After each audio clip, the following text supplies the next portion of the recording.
All right, ladies and gentlemen, guys, we'd like to welcome you to the show. This is your host of the evening, DJJustJayOK. Guys, we are about to revisit a story, and I want to thank you guys for being patient. I know I haven't done stories in a few days, but we are about to come back, and we're going to come back stronger than ever. We got a lot of stories to tell. Let's go ahead and jump right into this one. The gentleman that you see on my screen, his name is Jeffrey Zeigler. You might remember this person. He's age 53. He's a retired firefighter. The reason why you guys might remember this person is because we did a story on him not that long ago. So if you guys look back into the story, into my shows, you will see that we actually did a show, rather an extensive show about this. There was a lot of things we talked about. So what happened? There was a boy that was supposed to be going to school. He ended up missing his bus to school. He ended up trying to walk to school. He got lost on the way to school. He ended up stopping at someone's house and asking for directions. Well, he stopped at a house and these people didn't know who he was or why he was there. The wife that answered the door, which you had just saw her on the screen a moment ago, her name is Dana Zeigler. She panicked, yelled for her husband, said they were being robbed. The boy heard it. He took off running. And the thing that made this probably the worst about this story was the fact that Jeffrey Zeigler, age 53, stepped off of his porch while this kid was already like a good 20, 25 yards already gone. You could see him running away like in a direction that was completely opposite of his house. He stepped off of the porch, aimed his weapon, which happened to be a shotgun, and let off around towards the direction that young boy was running. That's the story. Now, there's a lot more to this than what's been told in the news. We're going to revisit some of these things. A lot of you guys might think it was because he was black. Some people might think it was for other reasons. But I'm going to point out something that maybe people missed on the last show. We're going to talk about both sides. We're going to talk about how the boy got to where he was, how he could have prevented it. We're going to talk about how Jeffrey Zeigler got to the point of where he was, how he could have prevented it, and what might have been going through his mind. Because what we always have to ask, anytime we have a situation that somebody has committed like an act of violence, we generally will ask, well, what caused them to get there? So let's talk about this. Let's go ahead and give you guys a synopsis. So Jeffrey Zeigler, age 53, he was sentenced to 4 to 10 years in Detroit on Tuesday. He was dressed in a gray jumpsuit and had his hands shackled behind his back, and he apologized for shooting at 14-year-old Brennan Walker, which is the young black kid that you guys saw on the screen just a minute ago, which was earlier this year. A jury had convicted the retired firefighter last month for assault and gun crime. The teen told police he had missed a school bus on the morning of April 12th and knocked on Zeigler's door in Rochester Hills after getting lost. Brennan, who was not injured, ran after seeing Zeigler inside the house and grabbed a shotgun. That's where the story starts. Let's go ahead and pick it up from that point. And I want to say again, thank you guys. If you haven't already done so, please hit the thumbs up. It'll share the show and let other people know that we're alive. That's the boy right there. So Texas 2301, that's the boy and that's his mother. So Brennan is black and Brennan was 14 at the time. Okay. So he was in high school. We're going to talk about this. So I want you guys to keep an open mind while we talk about this. Keep an open mind because people totally missed where I was going with this the last time. All right. Now, a white retired firefighter has been sentenced to 4 to 10 years in prison for shooting at a black teenager who came to his Detroit home asking for directions to school. Jeffrey Zeigler was dressed in a gray jumpsuit and had his hands shackled behind his back as he apologized for shooting at 14-year-old Brennan Walker before being sentenced in Oakland County Court on Tuesday. A jury had convicted the 53-year-old last month for an assault and gun crime. The teen told police he had missed the school bus on the morning of April 12th and knocked on Zeigler's door in Rochester Hills after getting lost. He ran after seeing the man inside in his house grab a gun. Zeigler had said he had woke up to his wife's screams and that she believed someone was trying to break into their home. The retired firefighter will be eligible for parole after 4 years. We'll put a pin in that. Take your pen, bookmark. We'll come back to that. Surveillance footage taken from Zeigler's home showed the moment Brennan approached the front door before sprinting away just moments later. The video captured Brennan running towards the street as Zeigler chased him and fired 2 shots from his shotgun. They said 2. I'm saying I know for sure I saw 1. I don't know about 2, but I saw 1. Now, he insisted he was innocent at his arraignment earlier this year and claimed that the shotgun accidentally fired because he tripped and mishandled the gun. Bookmark it. We'll come back to that. Now, Brennan managed to escape uninjured, and Zeigler was subsequently charged with assault with intent to murder and possessing a firearm in the commission of a felony. I felt extremely remorseful, and I was just shocked, he said. The Zeiglers had been burglarized 3 times between 2009 and 2010, a detective testified. In closing arguments during the trial, Assistant Prosecutor Kelly Collins told the jury that evidence indicates Brennan, a Rochester Hills High School freshman, escaped a fatal injury by mere seconds. There were choices made, and choices have consequences, Collins told the jury. He told you of his past and his credentials and how he is an upstanding citizen and homeowner who was broken into before, and how he felt he and his wife were in mere danger. He was in danger on April 12th. Now, what I'm going to do is I'm going to show you guys the video, but before I do that, I'm going to give you guys the fair usage, and then we will move on from there. Federal law allows citizens to reproduce, distribute, or exhibit portions of copyrighted motion pictures, videotapes, or video discs under certain circumstances without the authorization of the copyright holder. This is called fair use and is allowed for purposes of criticism, news reporting, teaching, and parody, which doesn't infringe of copyright under 17 U.S.C. 107. A verdict this evening in a case making national headlines, an explosive trial in a Detroit suburb. A homeowner seen on home surveillance firing a shotgun at a black teenager who prosecutors said had missed the bus and was simply going to ask for directions. Now, they're going to be showing this video, so I want you guys to pay attention, and hopefully you guys can see this video well enough. It's in the big screen here, so you should be able to see it. So here we go. A verdict this evening in a case making national headlines, an explosive trial in a Detroit suburb. A homeowner seen on home surveillance firing a shotgun at a black teenager who prosecutors said had missed the bus and was simply going to ask for directions. Tonight, the homeowner's defense and what the jury has now decided. Here's ABC's Alex Perez. A home security camera in suburban Detroit capturing the harrowing moment 14-year-old Brennan Walker knocked on a stranger's door for help. A woman answers, and seconds later, her husband emerges with a shotgun in hand and opens fire, Walker running for his life. She thought I was trying to break into her house. I was trying to explain to her that I wanted to get directions to go to my school.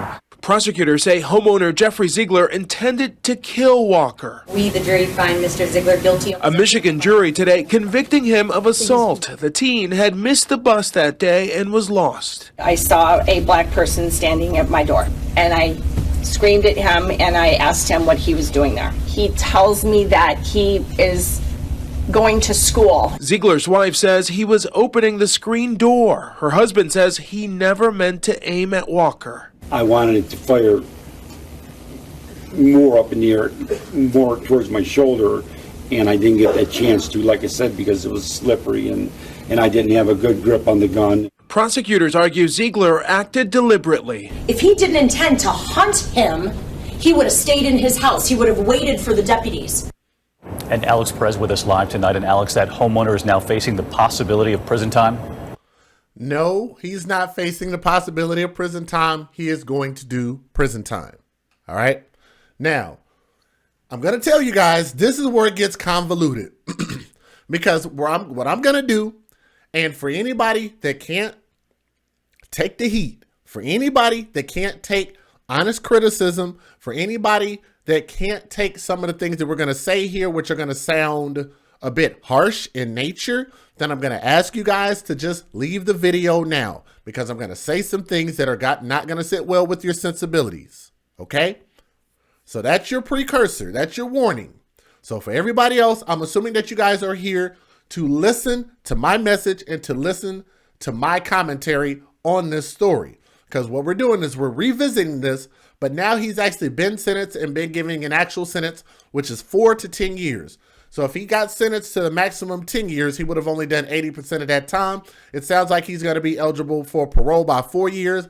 I can't imagine why he would not be eligible for parole at that time. Like, it would have to just be something really, really bad, which I don't think that's going to happen. So in a sense, because he chased this teenager off of his front porch for whatever reason he felt like he wanted to, he's gonna sit in jail for 4 years for shooting that gun. But I'm gonna tell you guys this: for anybody that has their gun license and has their weapons training, they tell you before you get your license during this training that you need to be responsible for every bullet that leaves your gun. If that bullet or shotgun blast hits anything or damages anything, you're going to be responsible for it. Let's just say it hit somebody else. He talked about he shot in the air. He didn't shoot at the kid. He didn't aim at the kid, which I think is bullshit, right? But anything it hit, including that kid, he would have been held responsible for it. That's why I think that so-called firing a warning shot like that should definitely deem jail time. So I think that they might have got this one right. I don't think the man needs to lose his entire life, over this, but 4 years to me sounds right, because that was attempted murder. He was aiming in this direction. You can't say he wasn't, because the direction that kid took off running was the direction that he held that gun. When he lined it up in his sights, he thought, well, I slipped. Well, no, you were aiming the gun in the line of direction that kid was running, straight up and down. There's no excusing that. Okay? I like that, Jimmy D. Jimmy D said every bullet has a lawyer attached to it. I agree with that. What's up, Great Bullet? What's up to everybody else? I've never heard of a criminal knocking on a door. Okay. William Casio. Then maybe you have not watched videos on my channel. Okay? There was actually a mother and son duo. And that's exactly what they were doing when they were actually knocking at doors of famous people, and they were making sure that those famous people were not there. And once nobody answered the knocking door, they then turned and kicked the door in. How many people remember me doing that story? Do me a favor. Let me look it up for you real quick so I can give you the link. Let me see. What I'm going to do is I'm going to actually give you that actual video link so you guys can know exactly which video to look for, because I just did it not that long ago. The mother and son duo is...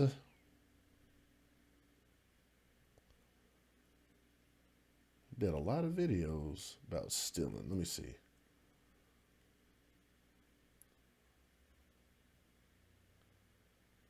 Okay, let's see. Give me just a second. I'll find it for you.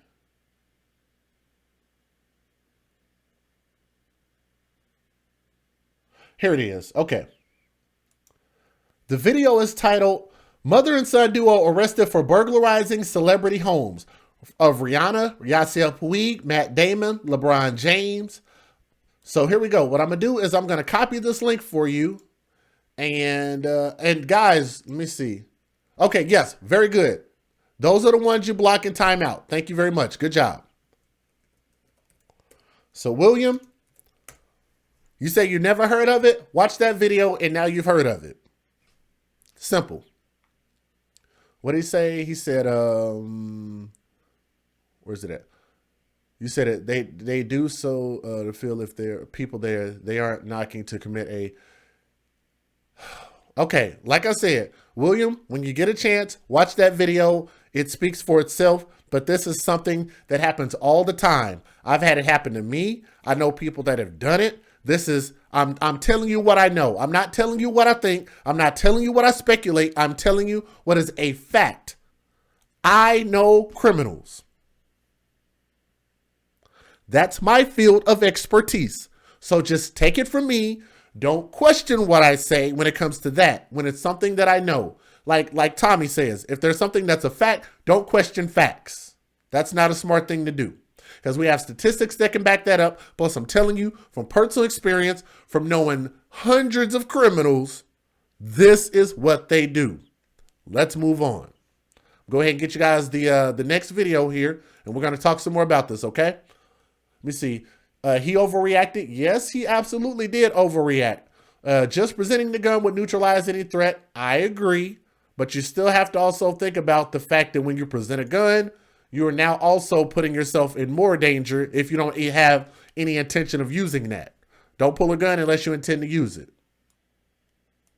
A retired Detroit firefighter will spend the next 4 to 10 years in prison for shooting at a black teen who was just asking for directions. An Oakland County judge slapped Jeffrey Zeigler with that punishment today. 7 investigator Heather Catallo joins us now. And Heather, I know the mother of that 14-year-old boy spoke about her family's pain. Yes, she did. Lisa Wright told us today her son has been traumatized by what happened. And as a family, they...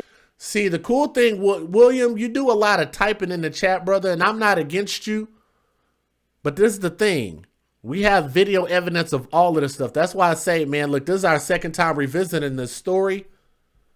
But you gotta hear us out first before you.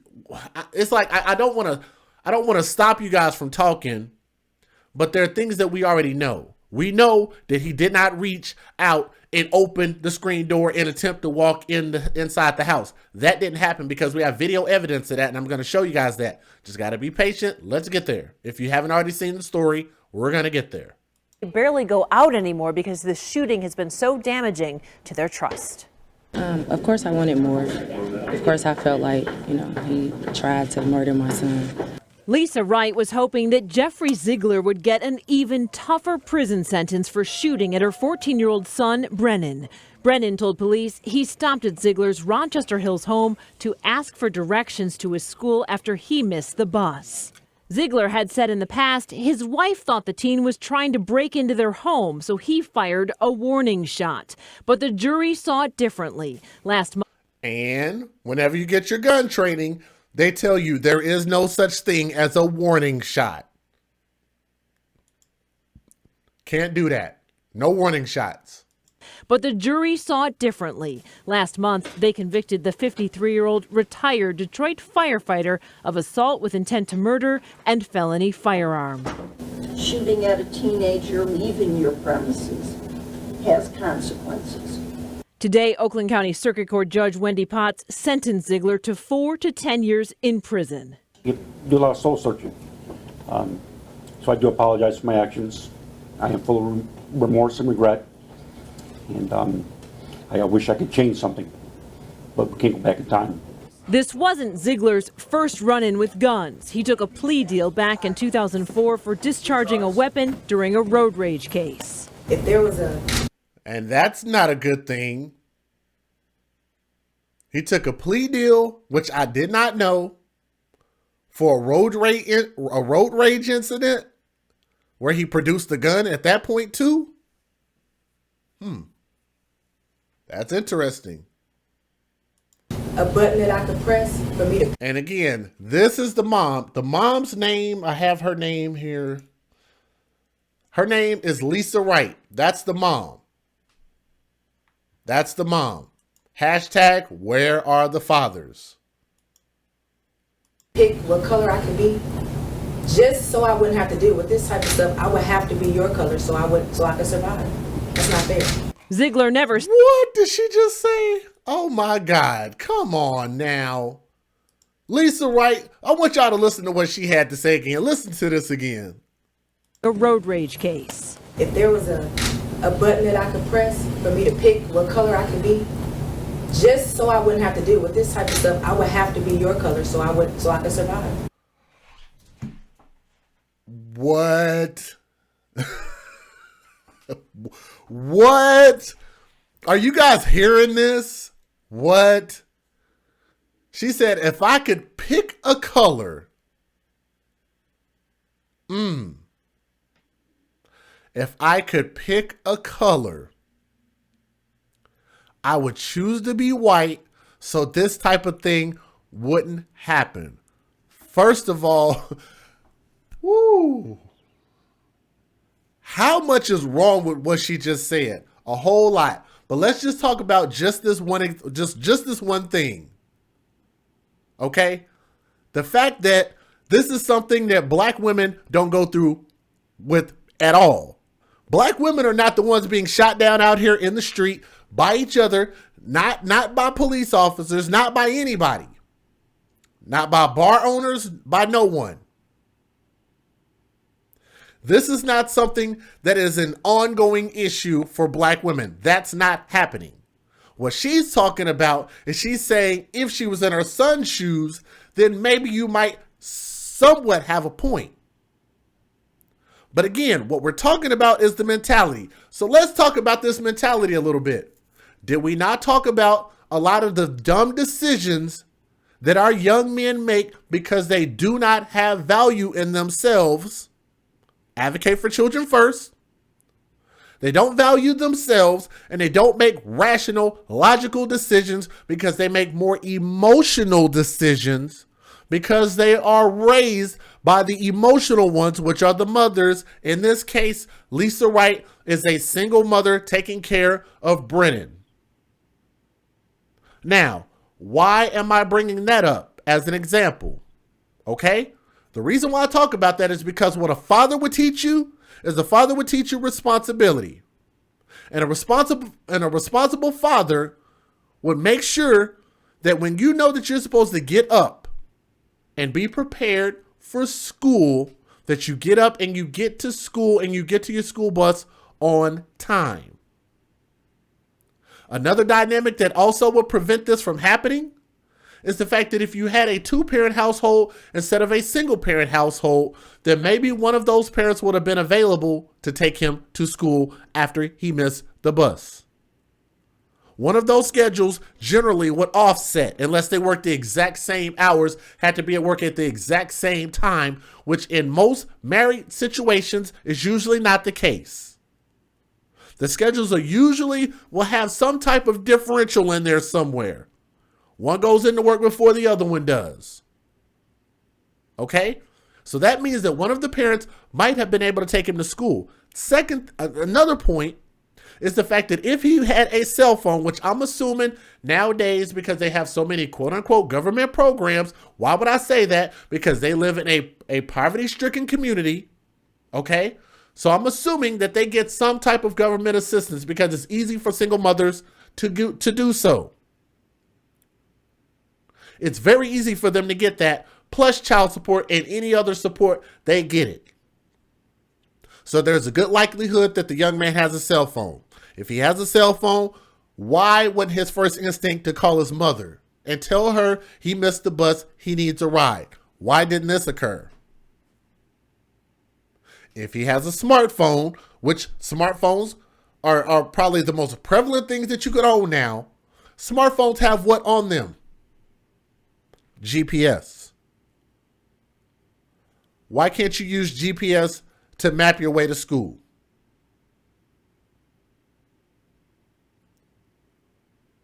GPS has it to where it will show you how to get to school or whatever destination you're trying to go to, whether it's an iPhone or an Android phone, whether you're driving, whether you're walking, whether you're taking the bus, whether you're bicycling, or whether you're flying.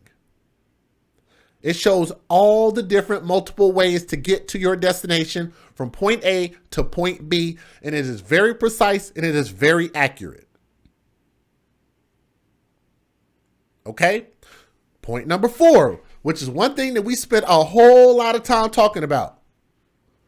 Point number 4 is the fact that we're talking about this incident happened in April. So what time of school year was this when this incident happened? What I'm proposing is the fact that this young man either was not paying attention, which is not a good thing, or just isn't very intelligent, which is an even worse thing. The fact that he had been going to school since the beginning of the year, and he is now at the end of the year, maybe only has 2 more months maximum before school ends, and he's been to and from school hundreds of times, dozens of times. And you mean to tell me with him living in such a short radius of school, we already looked it up, it was within like, I think 4 miles or something like that. It wasn't very far. He didn't have his route memorized to school, getting a ride to school, from school, to school, from school, to school, from school. 5 days a week, 10 times, 5 days a week, 10 times a week, 4 weeks a month for the entire school year, all the way up into April. We got it down to a science where we actually picked out how many days he had been to and from school by the time this incident happened.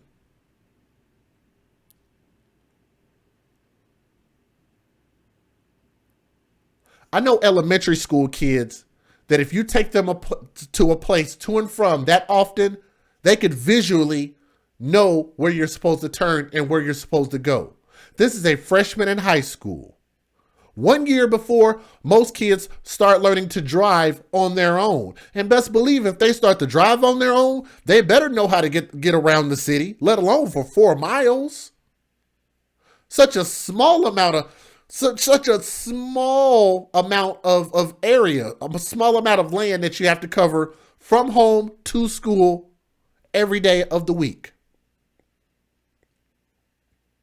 Okay? So there's a lot of things in there that would tell you that these things should not have happened. Everybody got that? He should have memorized it. He should have had a phone. He should have had a father in the house. So let's talk about this fifth and final point of going to a stranger's house. When we looked up his route from home to school to Mr. Zeigler's house, he had to veer off of his path to go to Mr. Zeigler's house, which was odd, but it could happen if you so-called get lost, okay? He veered off of a direct path to school to get to this so-called racist white guy's house. Knocked on his door and asked for directions. Even if they gave you directions, let me ask you guys this. Like, let's be real sensible here. If he couldn't remember a route that he's been all school year to and from, he can't remember that all year. If he stops by somebody's house and asks for directions, if they tell him how to get to school, how is he going to remember those directions that they gave him? I'm just asking a question. I'm not trying to be an asshole. I'm just asking a question. If I tell you, well, young man, what you need to do is you need to go down the block about another 1/4 mile, then you need to make a left, and then you need to follow that around about another 2.3 miles, and then you make another right and go north from there. You think he's really going to remember that if he didn't remember it all freaking year long from somebody taking him to and from? What was he doing on the school bus all year long? Was he new to the school? Break heart. This happened in April. School starts when?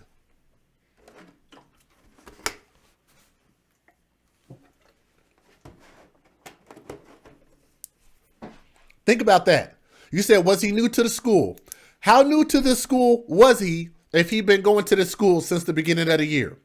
He's a freshman. We could have gave him that if it was at the beginning of the school year. If it were in the first few weeks of school, I'd give him that. He'd been going to school all year. The fact that he was just getting ready to finish his freshman year. August, September, October, November, December, January, February, March, April. 9 months. Do the math. Count how many days there are in a school year, normally, and just subtract from the day that this happened between the day the school would have ended, and that'll give you how many days he had been to and from school, and just multiply that by 2. That's how many to and froms he went back and forth to school. All I'm saying is that he should not have ended up in this position. Matter of fact, if you get lost, why don't you turn around and just make your way back home if you get lost? Doesn't that make sense? So why didn't he go back home? What's the excuse for that? All right. Now, we've covered where mama and son messed up. Okay?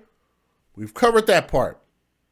Now, let's go on and talk about Mr. Zeigler. That's not fair. Zeigler never. Let's talk about Mr. Zeigler. First and foremost, what I want to do is I actually want to go back to his wife. Let me see if I can get his wife up on this screen real quick, because I definitely want to talk about her. Let me see. I took a screenshot. Let me see if I can get her up on my screen real quick. P for pause. Let me see if I can get her up on the screen for you guys.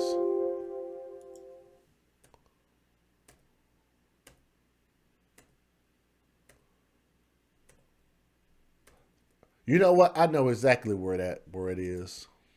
Hold on. Let me add it in here real quick. It's on my desktop. There it is. Let's get Dana up on the screen. Boom. Now, let's talk about Dana Zeigler, who is the wife of Jeffrey Zeigler. Okay? Now, here's what happened. This young man wasn't doing anything wrong. He's lost. He needs instructions of how to get to school, even though he's been going there all fucking year long. But nonetheless, let's go with that. He walks up to this house, knocks on the door. Woman comes to the door, asking what he wants. He tells her, I need help. I'm looking to get directions to head to school because I missed my school bus. Dana Zeigler is the reason why her husband is in jail. And the reason why this entire situation happened the way it did is because of how she described it. So let me describe to you guys something when it comes to men. I'm going to tell you something about men. When men are married to their wives, we're going to ride and we're going to die for our wives.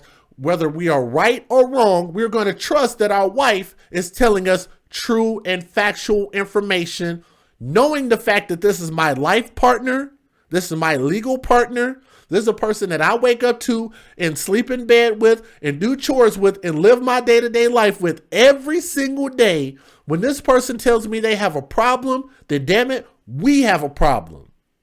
This is what's going on in the mind of Jeffrey Zeigler. At the moment his wife decided to scream, when the video shows that boy didn't try to come in that house. He didn't try to open up no doors. He didn't try to do shit. He's standing there with his hands in his pocket after he knocked on the door.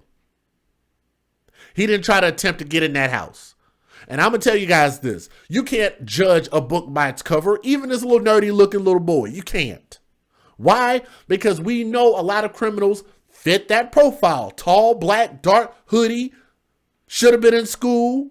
What are you doing at my house? We don't know any black people. We ain't friends with no black people. That's a possibility. So the fear is in her head. I get it.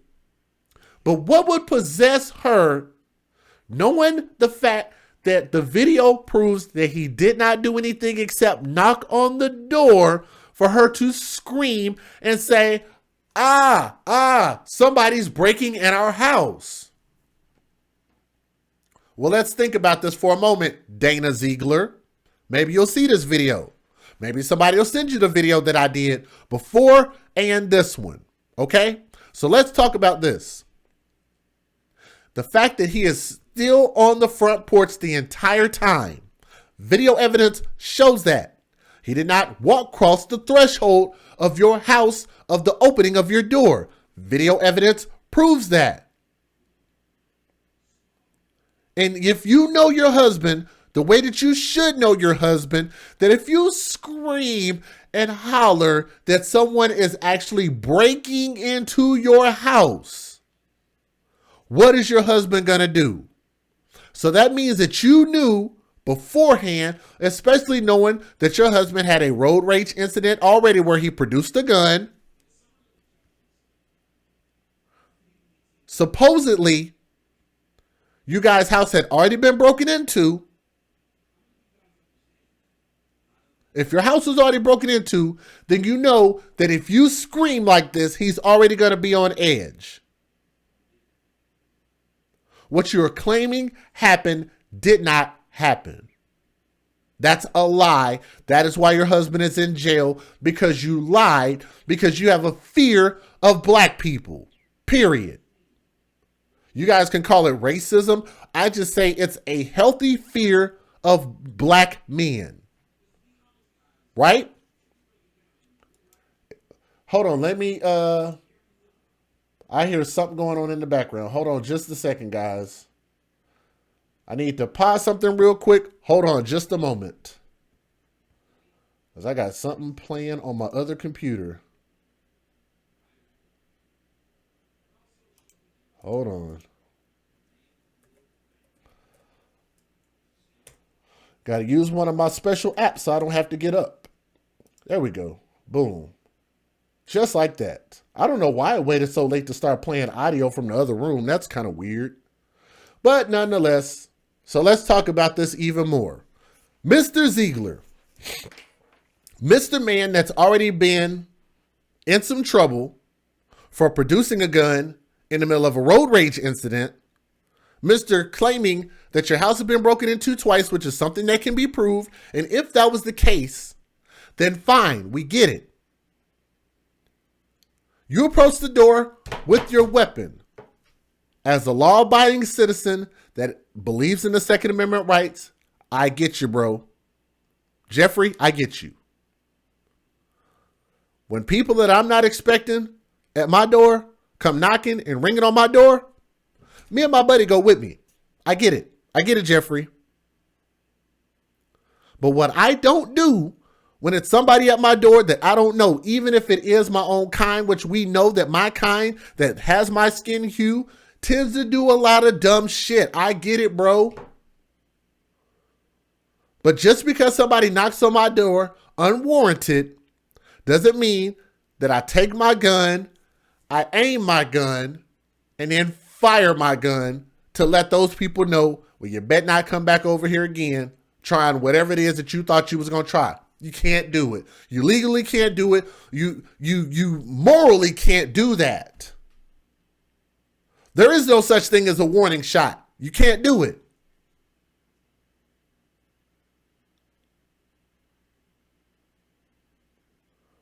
This whole thing could have been prevented a bunch of different ways. First of all, if he didn't shoot the gun, this incident doesn't happen. We're not talking about this story. If he didn't come outside off the porch with the gun after he saw the teen take off and dart, we don't end up in this situation. If Dana Zeigler didn't cause this emotional stir in her husband,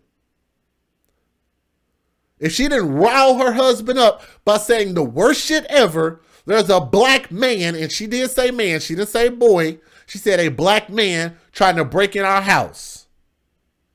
She don't say those words, she don't get riled up, she don't get worked up. This doesn't happen. Mr. Brennan, don't get lost. This doesn't happen. Mr. Brennan knows his way to school after going to school for 9 months. This don't happen. Mr. Brennan has a cell phone with GPS working. This don't happen. If Mr. Brennan would have called his mother, or if his dad was in his life, hashtag we're the fathers, this don't happen. If he would have backtracked and went back home, this doesn't happen. If he got his ass up like a father would have told him and make sure that you're on that bus on time, guess what? This doesn't happen. When we preach and teach as fathers personal responsibility for the decisions that you make, when you make a decision not to go to bed on time, to stay up all night doing whatever it is that you're doing that caused you not to get any sleep, for you to wake up late and miss your bus, then we point the finger at you, sir, as fathers. That's what we do. I've been a counselor to young men his age and older. I'm telling you what I preach and what I teach as a father, as a mentor, as a counselor, as a father. what my father would have told me, all of this is prevented if you did what you were supposed to do, DJ Just Jay. Jay, it's on you. Because of your bad decisions, because of you not being responsible for your actions, now other people have been added to this equation and thrown things into this equation, and now shit has happened. There's a lot of things and layers to this story, which is why I wanted to represent this thing to you guys in a small, nice, neat package and let everybody know that everyone in this story, including the mother, including the son, including Dana Zeigler, the wife, including Jeffrey Zeigler, everybody did something wrong. Including the mother for not making sure that she got married before she had this kid. I can guarantee you that she did not get married before she had Brennan. She's not a divorced mother. She's not a widow. She's none of that. She did what a lot of our people in our community are doing. We're sleeping with each other indiscriminately, and we're having children indiscriminately. Hashtag babies for benefits. That's what we're doing. This is not a justified shooting by no means. He's going to do his time. He's going to get out. He has a lot to learn from this. And I definitely think that the wife has a lot to learn from this, because I think that she's just as culpable. But she's not going to do any jail time, because most women don't do any level of accountability. They're not held responsible for the decisions that they make. Mom is not being held responsible for putting her son in this situation. And Dana is not going to be held for putting her husband in this situation. That's my 2 cents. That's what I have to say about this entire story. What I'm going to do is I'm going to wrap this thing up, and I'm going to let you guys watch the last 2 videos that we got, and we're going to get up out of here, okay? So I want to again thank you guys for coming through the show. If you haven't already done so, go ahead and please hit the thumbs up. It'll continue to share the show and let other people know that we are live, that this channel is back up and running. We are in this thing. Thank you so much for joining us today from our downtown studio at noon, where we begin with a retired Detroit firefighter heading to prison for at least 4 years. It's a case we've been following every step of the way out of Rochester Hills. That's where Jeffrey Zeigler shot a young black teen who knocked on his door. We've all watched that surveillance video, and now Zeigler is paying the price for pulling the trigger. Our Matthew Smith was in the courtroom as the teen's mother opens up about race and how it played a key role in the shooting. The 15-year-old's mother, the boy who was shot at, she addressed the race issue head on, afterwards telling me she wasn't surprised that Jeffrey Zeigler still had a courtroom full of supporters, but that didn't stop her from speaking out. In 1991, he was awarded the citation of valor, helped save Officer Mark. What is the fact that him having a bunch of supporters in the courtroom, why is that a bad thing? We've seen black people that are criminals that can kill people, rob people, sold dope, and they still got people in the courtroom. I don't think whoever shows up to the courtroom for their supporting family member, I don't think that even matters. But they are continue to allow to paint this picture of racism. But let's keep going. Mark Masters. In 1995, Jeff was cited as the Firefighter of the Year. Jeff Zeigler's lawyer listing accomplishments, looking for some sort of sympathy as a judge sentenced him after he fired a shotgun at a lost black teen for knocking on his door for help. And I'm going to tell you guys also, Mr. Jeffrey Zeigler, if you don't realize this, you're being made a martyr for all of the racism unjustly that is going on against white people.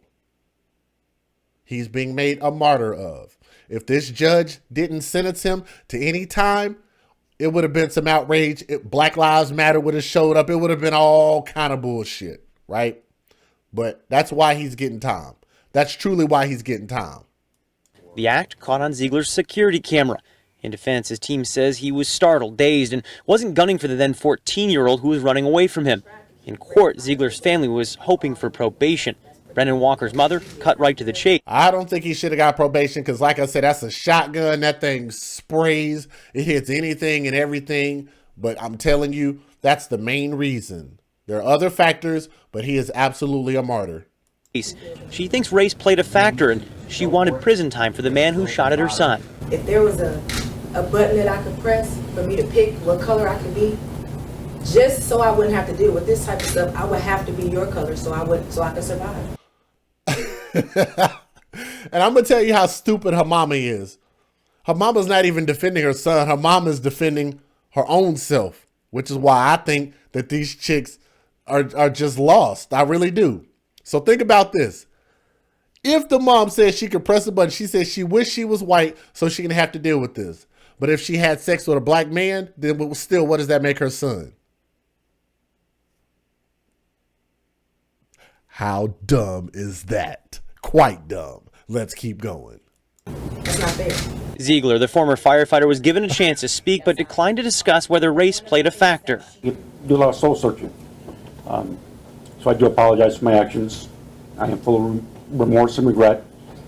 And I wish I could change something, but we can't go back in time. The judge giving him more time to think about it inside a prison cell, ordering him to serve 4 to 10 years behind bars.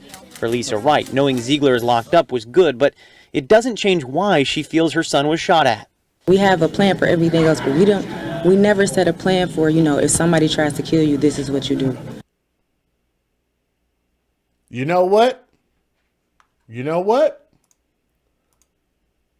Lisa Wright is correct. They didn't set a plan for this type of thing that happens all the time to young black men, is that young black men are constantly in danger from anybody and everybody, right? If that's the narrative, if we're going to go with that, then fine. But guess who would have prepared him? Guess who would have prepared Brennan? Lisa Wright. Hashtag, where's the father?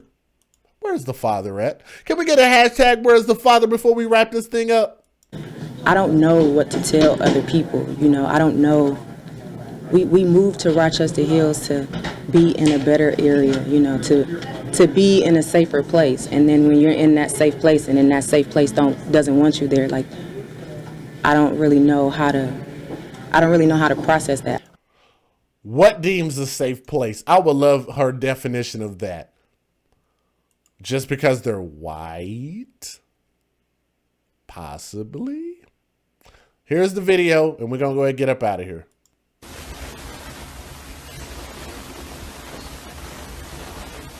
From beginning to end. He's right there at the front door, at the porch, making contact. You can see his legs right there. So we can see where he goes.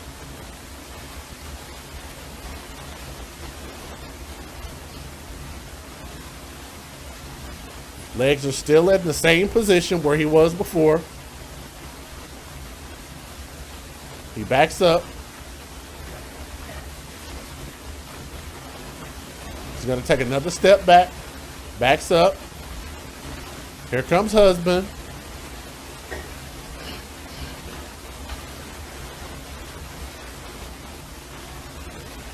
There we go.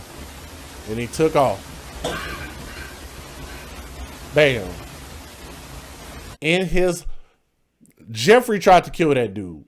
Straight up. He did. Standing out there trying to be Billy Badass. Get off my property.